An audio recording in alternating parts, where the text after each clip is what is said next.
Hey, I'm Natalie from 93 Agency, and today I want to talk about what I think is going to be the biggest trend in Instagram marketing in 2019.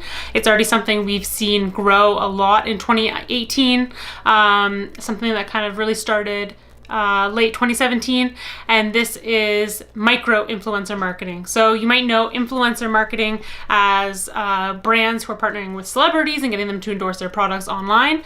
Micro influencer marketing is using social media influencers who have under 30K followers, so they can have anywhere from like 1,000 to 30,000 followers. They usually have a close, tight knit with their community. As someone who's benefited from micro influencer marketing on both sides of the coin, as a micro influencer for different brands and businesses, as well as marketing other businesses through my business, 93 Agency, I know how truly effective it can be. A micro influencer is not a celebrity or a professional. There's someone with usually 1,000 to 30,000 followers. They're leaders in their community or in a certain niche. Maybe they are very popular in their university group or within the ski and snowboard community. Maybe they're a popular athlete and they're on the come up. They're an amateur athlete and they're trying to make it.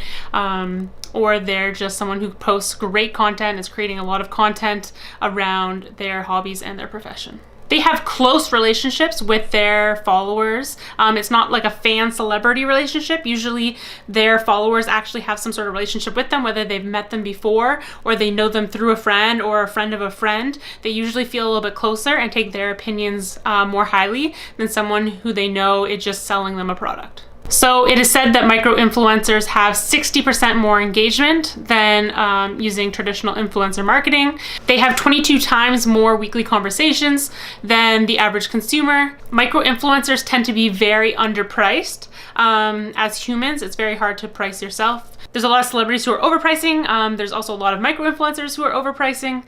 There's also a lot that are underpricing. Many are willing to just do a trade of services or products.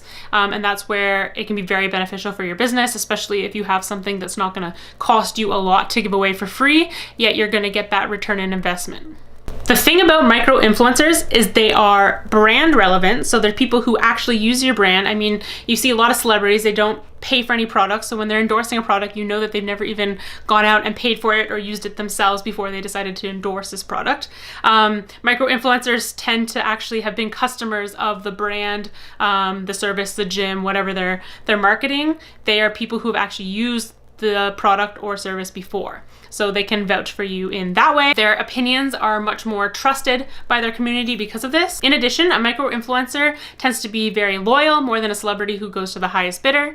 They build a great relationship with your brand. They're working with you. They're seeing what more they can do because they're more hungry. Of course, they have influence. They're a public advocate for your business. And there's a lot more of them to choose from than the traditional celebrities where they have a lot of brands fighting over them. A lot of these micro influencers might not have ever partnered with a brand or business. That's not the reason why they built up their accounts. They just have naturally and organically built up their social media following through either their talents or their niche or their content, and that is why it is a great option to partner with these types of people.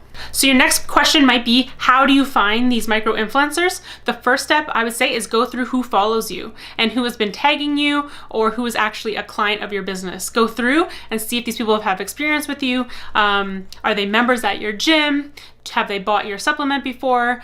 Do they wear your apparel? Go through, see how many followers they have, see how many likes, comments, and engagements they have.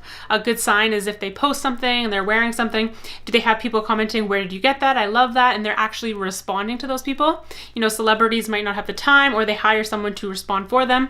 But I find the biggest difference with micro influencer marketing is that people actually reach out to them and they reach out back. So my experience in being a micro influencer is when I post a product, I actually get a lot of DMs from my followers asking me, oh, how is your experience with this product? You've used it before, how do you like it? Or I'm going to a certain gym and they're asking me, how do I like the gym? What's the vibe? What's the community feel? They feel confident in my opinion, they trust my opinion, and they feel safe enough to reach out to me that I'm going to respond and I'm going to give them an honest opinion, rather than a celebrity who's paid for their opinion, they have no connection with, and they might not even respond. Another way to find these influencers is to search through local tags. That includes hashtags and then different locations and check-ins. Through the approach, I recommend following them, liking their posts, creating that kind of interaction first.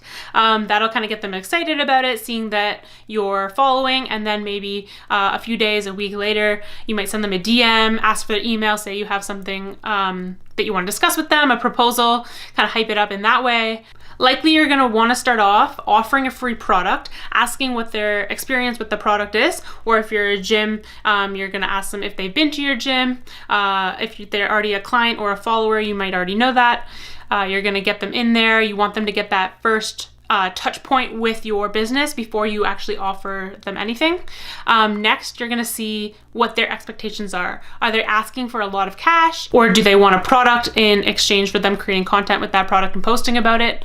That's something to look for. I think what's really important is that these micro influencers actually are looking to create more content, and you are looking to get more content for your brand, business, gym, whatever it be, your account. So that's where the relationship can really grow, because a lot of these micro influencers might have, a good or an okay camera, a video camera. They're already taking a lot of content. That's how they've become a micro influencer, and they can get content of your product or business without you booking out expensive photo shoots and videography. I know a lot of really great lifestyle brands who have built their business solely on micro influencer marketing, and through doing this without having to book out expensive photo shoots and video shoots. Other things that I didn't mention in this video that we could really dive into maybe in later videos, or something for you to research and Google on your own, is software to manage influencers. There are some apps as well as desktop and online software for influencer management, whether it be sending automated emails to all your influencers and managing that team that you have, especially when it comes time for like a campaign or a product launch where you want them all to be posting a certain message or have the same kind of messaging or posting on the same day. That's something that you can do on a more organic basis for someone like a gym or a smaller brand. I think it's great to keep it more personal rather than them feeling like they're part of a team of like 10,000 people who are promoting, and they don't feel like they have that personal relationship with you, the brand. They're just a number and a person who's getting one free thing in exchange for posting. Another thing I didn't talk about was partnering with other influential brands and businesses. That's kind of a whole other discussion in itself, as well as trading services. That was kind of mentioned with the content creation side of micro influencers. However, there's people like photographers and videographers who would be more than willing to trade services or products in exchange for taking photos and videos either directly with you or of your micro influencer team. I hope this provides a little bit of insight on both sides of micro influencer marketing. If you're someone who's looking to become a micro influencer, that's kind of a whole other video in itself, but feel free to shoot me a message on Instagram at Natalie Allport, and I could provide you with some tips. If you're a business, shoot me a message on this video, or email getsocial@9393agency.com. Check out our website, www.93agency.com. Subscribe for more videos and more tips and advice like this, or DM us on Instagram at 93agency, where we post a lot more weekly tips and shorter content. Hope you guys have an awesome day. Hope this has helped you, and I wish you all the best of luck with your brands and businesses. Let me know if I can help in any way.